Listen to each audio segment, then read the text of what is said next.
नमस्कार दोस्तों, जय हिंद। मैं हूं आपका दोस्त आरजे जीशान। ढेर सारी बातें हमेशा आपके साथ करते रहते हैं और अब जो हमारा ट्रैफिक का माह चल रहा है, ये महीना है जहां पे हम लोगों को अवेयर करते हैं, ट्रैफिक सेफ्टी के बारे में उन्हें बताते हैं कि कितना ज़रूरी है कि आप जो भी वाहन चलाएं, चाहे दुपहिया हो या चार पहिया हो, जो भी वाहन चलाते हैं उसमें आपको कितना ज़रूरी है कि आप अपनी सुरक्षा करें और अपने साथ साथ दूसरों की भी सुरक्षा करें। इसके बारे में आज ढेर सारी बात करने के लिए मेरे दो बहुत ही ख़ास मेहमान स्टूडियो में मौजूद हैं। पहले हमारे एसपी ट्रैफिक सर हैं राघवेंद्र कुमार मिश्रा जी। सर, मैं चाहूँगा कि आप हमारे सभी लिसनर्स को एक बार अपना परिचय दें। मैं राघवेंद्र कुमार मिश्र, एसपी ट्रैफिक मेरठ, सभी आपके श्रोताओं को बहुत बहुत शुभकामनाएं और बधाई देता हूं। जी, और साथ ही साथ मेरे साथ यहाँ पे अमित जी हैं, जो कि मिशिगा फाउंडेशन से हैं और पूरे साल मेहनत करते हैं, लोगों को अवेयर करते रहते हैं, ख़ास तौर पे जो स्कूल के स्टूडेंट्स हैं, कॉलेज स्टूडेंट्स हैं। क्योंकि ये लोग ज़्यादातर क्या होता है, जब नई नई गाड़ी चलाना सीखते हैं तो बिना हेलमेट के, बिना सीट बेल्ट के चलाते हैं। तो बहुत लंबे अरसे से अमित जी इस पर काम कर रहे हैं कि जो हमारा यूथ है वो सुरक्षित रह पाए। तो अमित जी, मैं आपसे भी चाहूँगा एक बार आप हमारे सभी लिसनर्स और व्यूअर्स को अपना इंट्रोडक्शन दें। मेरा नाम अमित नागर है और मैं मिशिगा फाउंडेशन के नाम से एक संस्था चलाते हैं हम लोग जी, और रोड सेफ्टी पर हम लोग राउंड द क्लॉक काम करते हैं। बिल्कुल। तो सर, पहले मैं आपसे जानना चाहूँगा कि जो हमारा ट्रैफिक मंथ चलता है नवंबर में, इसमें नवंबर को ही क्यों चला गया और क्या कुछ खास उपाय होते हैं जो हम लोगों को दे पाते हैं? हमारे पुलिस मुख्यालय के द्वारा ये नवंबर माह को ट्रैफिक मंथ के रूप में मनाने का निर्देश प्राप्त होते हैं। उसी के तहत पूरे प्रदेश भर में ये ट्रैफिक मंथ मनाया जा रहा है। 1 नवंबर से लेकर के इसकी शुरुआत होती है। नवंबर चुनने का ये महत्वपूर्ण कारण ये है कि एक जितने साल के जितने भी त्यौहार हैं लगभग समाप्त हो चुके होते हैं। जी जी जी। और ये नवंबर तक आते आते जो एक जो त्यौहार और तमाम योजनाएं चलती हैं उसकी तिथियां लगभग समाप्ति की ओर रहती है। दूसरी, इस नवंबर से कोहरा का संभावना शुरू हो जाता है, ठंडक का महीना शुरू होता है जिसमें दुर्घटनाओं की संभावना सर्वाधिक होती है। इसके मद्देनजर इन दोनों कारणों से जी। और वैसे तो किसी भी मंथ को मनाने का मतलब ये है कि साल में अन्य समयों में लोग जागरूक नहीं हैं जी। तो इंटेंसिव रूप से जो ट्रैफिक रूल्स एंड रेगुलेशंस है, रोड सेफ्टी का जो विषय है, रोड सेफ्टी के जो नियम है, उनको बताने के लिए 1 माह चुना जाता है। जी जी जी। चूँकि शेष 11 महीने में कहीं न कहीं लैकनेस बनी रहती है,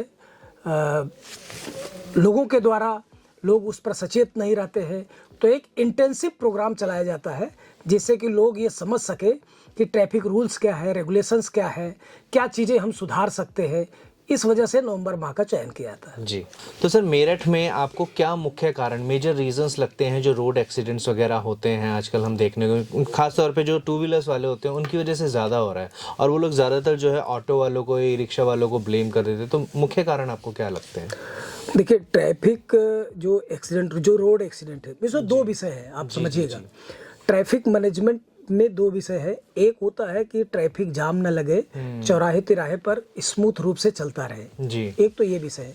एक ये विषय होता है कि रोड सेफ्टी जी। रोड पर लोग घर से निकले, सुरक्षित निकले, जो कम से कम में समय में अपने जहाँ भी उनको जाना है वो जाए, फिर वापस अपने घर को सुरक्षित पहुँचे। ये मेन विषय होता है।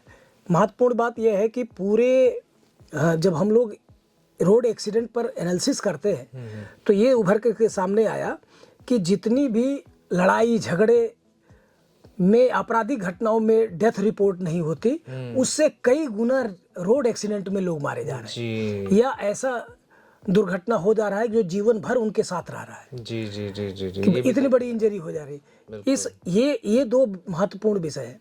इस वजह से अब इसका मेन कारण ये है कि हम जब पूरे देश भर का देखें तो पूरे देश में एक साल में 5 लाख रोड दुर्घटनाएं होती हैं।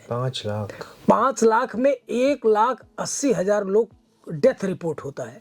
मतलब लोगों की मृत्यु हो जाती है। 1,80,000 बहुत ह्यूज नंबर है, बहुत बड़ा नंबर है।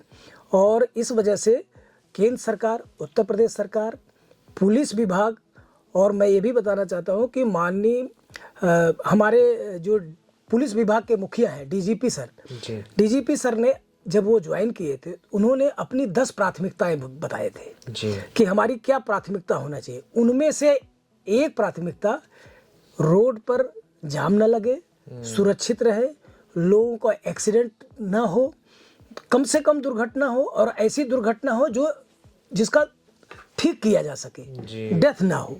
इसको लेकर के उन्होंने पूरे प्रदेश भर में सारे अधिकारियों से उन्होंने कहा कि आप ऐसा प्लान बनाइए, रोड चिन्हित कीजिए कि जिससे हम उस पर इंटेंसिव रूप से उस पर हर तरीके से काम कर सके। ये भी बताने की ज़रूरत है कि रोड एक्सीडेंट को कम करना या रोड सेफ्टी पर केवल पुलिस का जिम्मेदार नहीं है जी, उसमें ऑल डिपार्टमेंट्स जो गवर्नमेंट के हैं वो भी जिम्मेदार हैं। जैसे इसमें पब्लिक है, पब्लिक को भी रूल रेगुलेशन को पता होना चाहिए जी, जो नियम कायदे हैं उनको जानकारी है, उसका उपयोग करें, जी, उसका प्रयोग करें, बताने पर उसका अनुपालन करें। जी, दूसरा, जैसे रोड इंजीनियरिंग है तो पीडब्ल्यू हुआ, पीडब्ल्यूडी हुआ, एनएचआई हुआ, इनकी जिम्मेदारी है कि रोड ऐसा बनाए जिससे कम एक्सीडेंट हो। जी, कहाँ पर बैरियर लगवाना है, कहाँ पर क्या चीज़ें करनी है, लॉजिस्टिक का इस्तेमाल करना है, ये सब काम जी, पीडब्ल्यूडी, एनएचआई का, ढलान कहाँ बनाना है, कहाँ पर फ्लाईओवर देना है, जाम कम लगे, एक्सीडेंट कम है, कहाँ पर स्लोप देना है, जी, कहाँ पर क्रश बैरियर लगाना है जिससे लोग क्रॉस न कर सके, कहाँ फुट ओवर बनाना है, जी, कहाँ अंडरपास बनाना है। मतलब ये सिविल इंजीनियरिंग का काम है, वो एनएचआई करती है और पीडब्ल्यूडी करती है। बिल्कुल बिल्कुल, इसके अलावा एजुकेशन के डिपार्टमेंट इससे जुड़े हुए हैं। लोग अवेयर कैसे होंगे?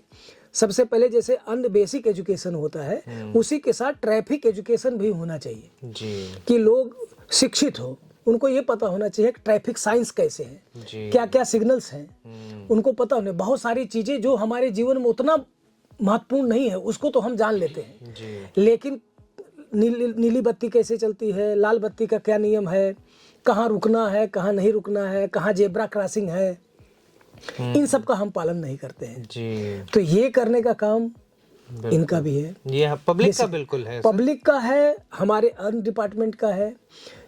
तो ये सब विषय मिला करके इसलिए हम लोग को पूरे इस, वैसे तो सालों साल भर तमाम काम करते रहते हैं, लेकिन इस नवंबर मंथ में हम लोगों ने ये पूरा टारगेट रखा है कि ज़्यादा से ज़्यादा लोगों को अवेयर करें, खासकर स्कूलों में, कॉलेज में जा करके उनको ये बताएं कि किस तरह के चीज़ें सावधानियां बरतेंगे तो हमारी दुर्घटनाएं कम होंगी जी, और ज़्यादा कम से कम डेथ रिपोर्ट होगी।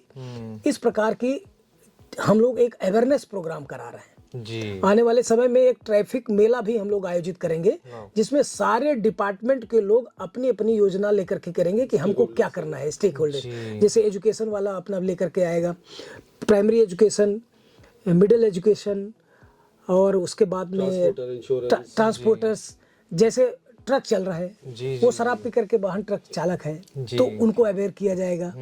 साथ में कई बार जो ट्रक चालक है उनको बीपी की शिकायत है, जी, चला रहे हैं, अचानक उनका नियंत्रण समाप्त हो गया तो एक्सीडेंट होगा, जी, वो भी उसमें घायल होते हैं, उनकी भी डेथ होती है।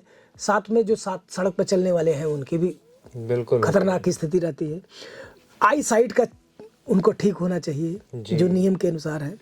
तो इन सब चीज़ों को लेकर के एक बृहद स्तर पर कार्यक्रम हम लोग आयोजित कर रहे हैं।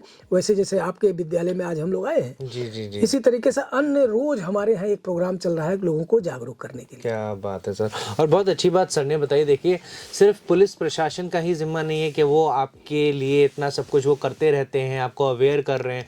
अवेयरनेस तो आपको लेनी है, गाड़ी आपको चलानी है, वो आपको सिर्फ गाइड कर सकते हैं। जैसे आपके पेरेंट्स आपको चलना सिखाते हैं, फिर दौड़ना उड़ना वो सब आपके हाथ में रहता है। इसी तरीके से आपको गाड़ी चलाते वक्त सारे नियमों का पालन करना आपके ऊपर अनिवार्य है। तो अमित जी, मैं आपसे जानना चाहूँगा, जैसे आज आपने यहाँ पे कॉलेज में ऑर्गेनाइज करा है, ऐसे आप बहुत सारे स्कूल्स वगैरह में भी ऑर्गेनाइज करते हैं, तो आजकल देखा जाता है जितना यूथ है, जो बच्चा सीख लेता है 15-16 साल का, आजकल चला लेता है 2 पहिया एक्टिवा वगैरह, तो जब वो 2 व्हीलर चला रहा होता है तो देखा जाता है वो ज़्यादातर विदाउट हेलमेट है और बहुत तेज़ चलाते हैं। तो आप स्कूल्स में इस चीज़ों पे काम करते हैं तो आपको कैसा फीडबैक मिलता है और किन किन पॉइंट्स को आप वहाँ पे अवेयर करते हैं? हाँ, देखिए, एक्चुअली स्कूल्स में क्यों करने का महत्व क्या है हमारा, मतलब क्यों करना चाहते हैं स्कूल्स में, वो इसलिए कि स्कूल ही एक ऐसी जगह है जहाँ से प्राइमरी एजुकेशन मिलती है जी। अब क्योंकि हमारे सिलेबस में ये नहीं है, और सबसे इम्पोर्टेंट है सड़क पर आने के बाद ट्रैफिक है बिल्कुल। ना।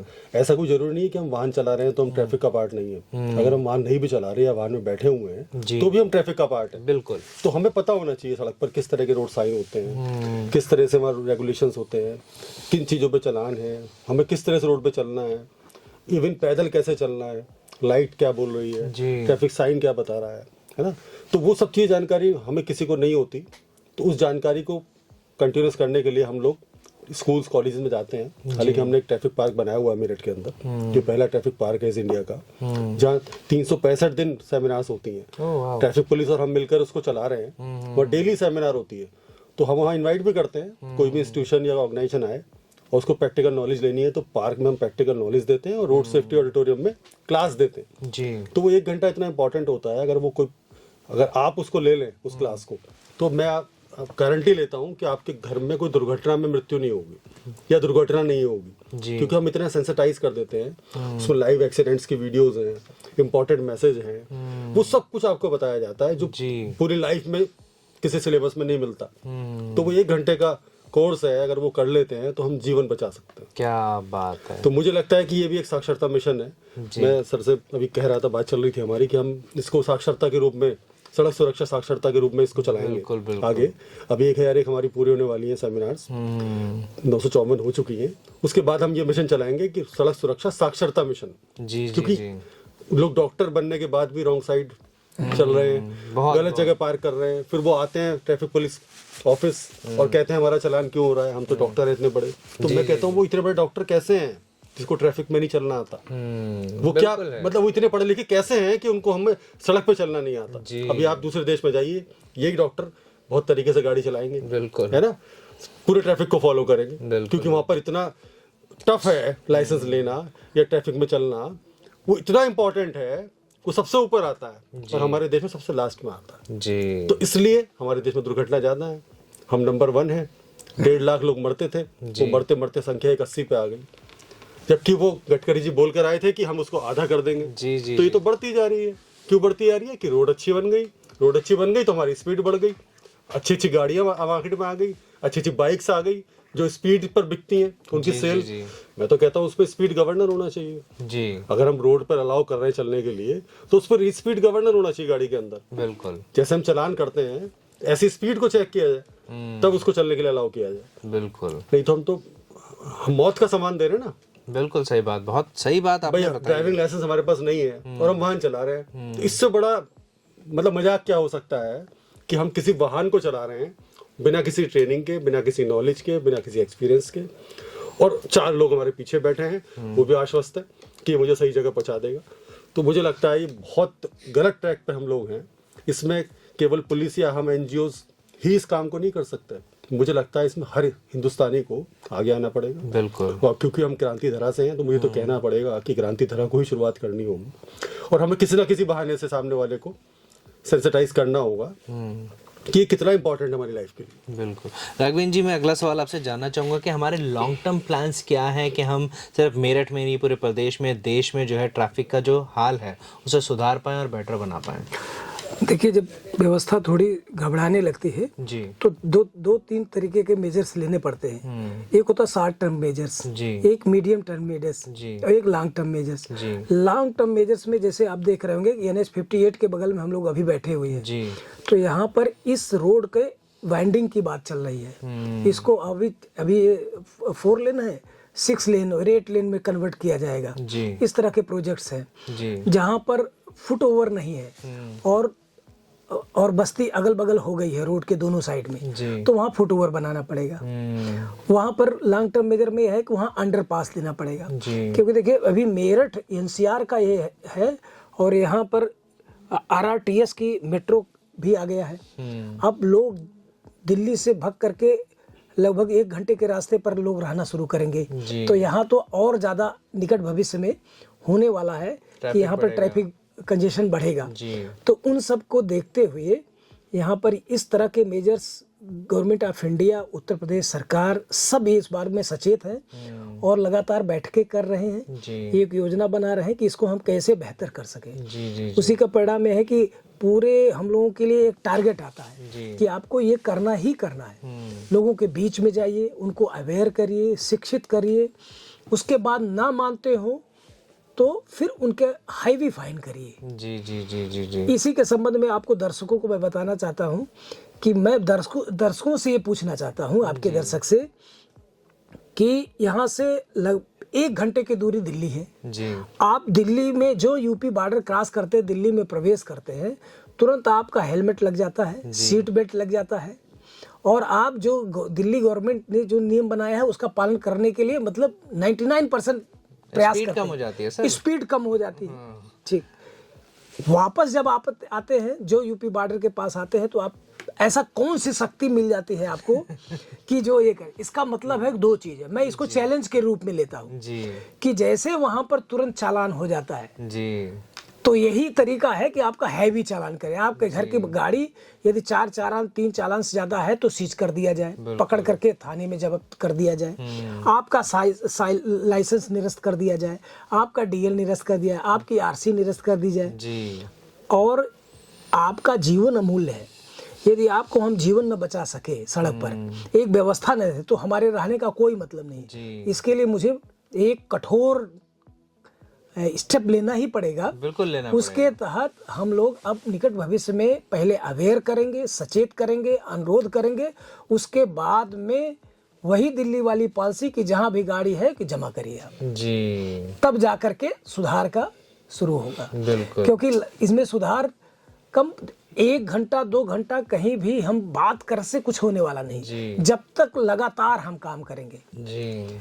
एक और विषय ये था कि जैसे हम लोग इन्फोर्समेंट एजेंसी है, इन्फोर्समेंट तब किया जाता है कि जब स्वयं आप सचेत ना हो जी। तो पहला प्राथमिक दायित्व होता है माँ बाप का, घर का।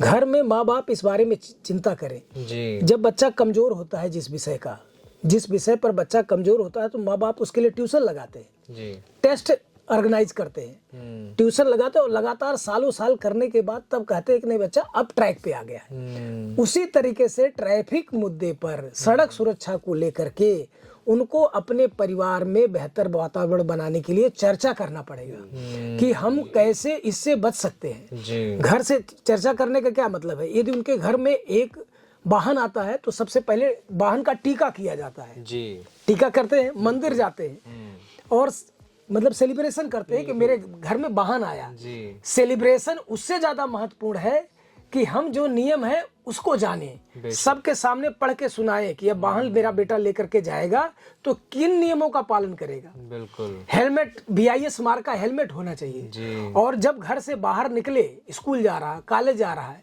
या किसी संस्थान में जा रहा है, या नौकरी करने जा रहा है, तो उसके घर के गार्जियन हेलमेट BIS मार्क का उसको पहनाए। जैसे भोजन का उनके तैयारी करते हैं, वैसे इसकी भी तैयारी करें, तब एक माहौल बनेगा, एक सुरक्षित वातावरण बनेगा। जब आप एक घर में ये करना शुरू करेंगे तो पड़ोसी देख करके उससे प्रेरित होगा। बिल्कुल, उसी प्रकार से अब आ जाइए स्कूल में, स्कूल और कॉलेज में इनको एक कोर्स डिजाइन करना पड़ेगा।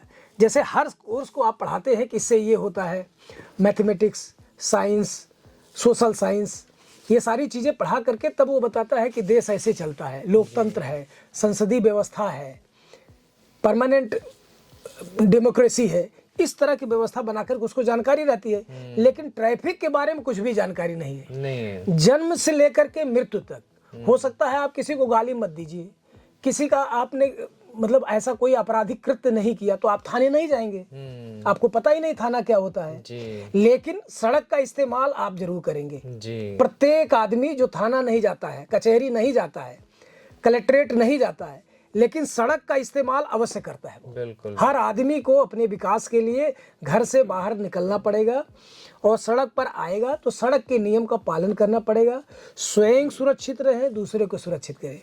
इसके लिए जरूरी है एक कंप्रहेंसिव एक मूवमेंट चलाया जाए जी। जब तक एक आंदोलन के रूप में नहीं होगा, हर जगह चर्चा हुए, कहीं भाई आप जाइए उस पर चर्चा करिए। मैं तो युवाओं से, आपके दर्शकों के माध्यम से अपील करना चाहता हूँ कि जितने भी युवा हैं वो बर्थडे में जाते हैं, किसी को कुछ गिफ्ट करते हैं, तो वो हेलमेट गिफ्ट करें उनको जी। हेलमेट गिफ्ट करेंगे तो माहौल बनेगा। और अपने सोशल इंस्टाग्राम पर, चाहे इंस्टाग्राम है, फेसबुक है, व्हाट्सएप है, कहीं भी उसको दिखाए कि आज मैं अपने इस फ्रेंड को मैंने BIS मार्का वाला हेलमेट गिफ्ट किया। जी तो देखिए धीरे धीरे धीरे एक सोच डेवलप होगी बिल्कुल। कि इस तरह से कि ये समाज में ये है, और जाए साथ में घर में जैसे जब भी वो वाहन पर चलना शुरू करे, सबसे ज्यादा प्यार माँ बाप किससे करता? अपने बच्चे से। बच्चों से करते हैं। बच्चे ही माँ बाप से किसी बात को कह करके मनवा लेते हैं। तो जब गाड़ी में बैठे तो इन बच्चों को, इन युवाओं को जो आपको सुन रहे हैं, आपके चैनल को सुन रहे हैं, ये तुरंत अपने माँ बाप को टोके जी कि आप सीट बेल्ट लगा लीजिए, अन्यथा मैं नहीं जाऊंगा। जी आप शराब पी करके वाहन चला रहे हैं तो मैं नहीं बैठूंगा। कम से कम वो उतर जाएगा तो दुर्घटना में एक की तो कमी आ जाएगी। 5 लोग जा रहे हैं, 2 लोग कह दिए कि हम शराब पिए, हम नहीं जाएंगे, हम जी। इस पार्टी में नहीं जाएंगे हम, तो वापस जब आएगा तो कम से कम ये रास्ते में उसका दुर्घटना होगा तो 2 आदमी बचेंगे। जी तो इस तरह का एक सकारात्मक सोच जब घरों में बैठ करके, परिवार में बैठ करके, स्कूल में, कॉलेज में डिबेट होगा, कंपटीशन होगा, तब जा करके एक सुरक्षित वातावरण बनेगा। और हम लोगों का इसी दिशा में हम लोग लगातार काम कर रहे हैं कि सड़क पर दुर्घटना को कम से कम करें, सड़क पर मृत्यु को न्यून कर दें। इस प्रकार का प्रयास हम लोगों के द्वारा एक चैलेंज लिया गया है, और हमारे पुलिस विभाग के मुखिया लगातार हम लोगों को मार्गदर्शन दे रहे हैं, लगातार हम लोगों से फीडबैक ले रहे हैं और काम करने के लिए कह रहे हैं। लेकिन ये तब सफल तब होगा जब सोसाइटी हमको एक गैप दे, एक हमको स्पेस देगी कि आप कह रहे हैं, हम आपके साथ हैं। बिल्कुल। ये पूरे एक किसी डिपार्टमेंट के, कोई एक NGO, कोई एक एजेंसी नहीं कर सकती है ये सबका जब तक जन चेतना नहीं होगी। जी। तो जन चेतना महत्वपूर्ण है, उसी जन चेतना और ये युवाओं के माध्यम से आ सकती है। बिल्कुल। रैप सॉन्ग बनाए युवा, इसके लिए रैप सॉन्ग करें। जी जी जी तमाम चीजें, युवाओं में तो तमाम प्रतिभा छिपी रहती है, बिल्कुल। उनमें बहुत ज्यादा ऊर्जा है। ये ऊर्जा इस पर लगा दे तो मतलब सड़क दुर्घटनाएं कम हो जाएंगी, एक स्वस्थ समाज बनेगा, स्वस्थ संस्कृति बनेगी। क्या बात है, बहुत अच्छी अच्छी बातें यहाँ पे राघवेंद्र जी ने करी। एक लास्ट छोटा सा मैसेज सर मैं आपसे भी लेना चाहूँगा। सर ने इतने अच्छे मैसेजेस दिए, खासतौर पे मुझे वो पेरेंट्स वाला पॉइंट बड़ा वो लगा, क्योंकि पेरेंट्स ही पहला व्हीकल आपके बच्चे को दे रहे हैं और वो बच्चा उसी व्हीकल पे बिना हेलमेट के, बिना सेफ्टी के हाई स्पीड पे जा रहा है स्कूल कॉलेज में। तो पेरेंट्स से क्या आप खासतौर पर कहना चाहते हैं? बोल रहे थे कि पेरेंट्स के लिए क्या है, तो मेरा मतलब कहने का मतलब ये है कि स्कूल के अंदर, क्योंकि पेरेंट्स ही बच्चों का एडमिशन कराने आते हैं, है ना, और पहला इंटरेक्शन पेरेंट्स का ही होता है टीचर्स के या प्रिंसिपल्स के साथ। तो मुझे तो लगता है पहले पेरेंट्स की सेमिनार होनी चाहिए जी। पहले उनको बताना चाहिए ट्रैफिक के बारे में, रोड सेफ्टी के बारे में, तभी तो अपने बच्चों को बताएंगे। जी। जब तक हम उनको सेंसिटाइज नहीं करेंगे, इंपॉर्टेंस नहीं बताएंगे कि बच्चे आप एक ऑटो में भेज रहे हैं, उसमें इतने बच्चे बैठे हैं कि वो ऑटो पलट जाता है तो बच्चा मर जाता है, हम उसे क्यों बिठा रहे हैं? क्या बच्चा इतना इंपॉर्टेंट नहीं है हमारी लाइफ में? जी जी। क्या हम उसे ऐसे ही किसी ऑटो में बैठा के भेज रहे हैं? एक तरफ तो एक पेरेंट्स कार से छोड़ने आ रहा है ना, और एक तरफ एक ऑटो में 16-20 बच्चे भरे हुए हैं। बिल्कुल। तो चलो गलती ऑटो वाले की है, क्या पेरेंट्स की नहीं है? स्कूल कैसे अलाउ कर रहा है? क्या स्कूल का मैनेजमेंट या इंस्टीट्यूशन या उसका एजुकेशन सिस्टम स्कूल के गेट के अंदर से शुरू होता है, जी बाहर नहीं होता? बिल्कुल वो कैसे अलाउ कर रहे हैं? कायदा तो ये कहता है कि अगर किसी ऑटो से स्कूल में बच्चे आ रहे हैं तो स्कूल उसको परमिट करे, स्कूल ट्रैफिक पुलिस से सर्टिफाइड कराए कि इसके सारे कागज पूरे हैं या नहीं है, वेल ड्रेस्ड है, लाइसेंस है या नहीं है, नशे में वाहन तो नहीं चलाता, कितने बच्चों को बिठा के ला रहा है, उसके बाद उसे अलाउ करना चाहिए। लेकिन कोई सिस्टम नहीं है। सिस्टम बनेगा कैसे? हम लोग स्कूल के अंदर सिस्टम बनाना चाहते हैं, स्कूल के बाहर वो कहते हैं हमारी जिम्मेदारी नहीं है। तो फिर तो बच्चा किसी की जिम्मेदारी नहीं है, पेरेंट्स ने उसको ऐसे ही भेज दिया, स्कूल ने गेट के बाहर छोड़ दिया, तो वो तो बेचारा परेशान होगा। बिल्कुल, बहुत सही तो बात। पेरेंट्स की भी कार्यशाला होनी चाहिए। सबसे पहले स्कूल्स को प्रैक्टिकल नॉलेज होनी चाहिए, उनके स्टाफ को, टीचर्स को, उसके बाद पेरेंट्स को, फिर बच्चों को, बिल्कुल, तब जाके ये कारवां आगे बढ़ेगा। और यही हमारा फाउंडेशन है। अगर बच्चा शिक्षित हो गया तो हो सकता है अगली पीढ़ी रोड सेफ्टी से ग्रसित ना हो, बिल्कुल साक्षर हो। बहुत सही बातें देखिए जानने को मिली, और ये घर से ही शुरू होता है। पहली एजुकेशन जो होती है, पढ़ाई जो होती है, जब आप अपने बच्चे को पानी बोलना सिखा रहे हैं, माँ बोलना सिखा रहे हैं, सब कुछ सिखाते हैं, तो ये चीज़ें भी देखिए घर से ही शुरू होंगी। और बिल्कुल राघवेंद्र जी ने बहुत अच्छी बात करी कि इसका एक पाठ्यक्रम बनना चाहिए। बिल्कुल, मैं तो कहता हूँ 9वीं 10वीं में होना चाहिए, बोर्ड के एग्जाम्स में आना चाहिए, क्योंकि उसके बाद ही बच्चा जिद करता है कि अब मुझे एक 2 व्हीलर लेके दो, मैं तो उससे स्कूल जाऊँगा, मेरे सारे दोस्त जाते हैं। तो इसी के साथ ढेर सारी बातों का दौर आपसे चला, और भी बहुत सारी बातें हमेशा आपके करते रहेंगे। आज सर आप लोगों ने इतना कीमती वक्त दिया, आपका बहुत बहुत धन्यवाद। धन्यवाद आपको, आप सभी दर्शकों को बहुत बहुत धन्यवाद जी। तो दोस्तों फिलहाल इजाज़त दीजिए, फिर आपसे मुलाकात होगी। जय हिंद, जय भारत।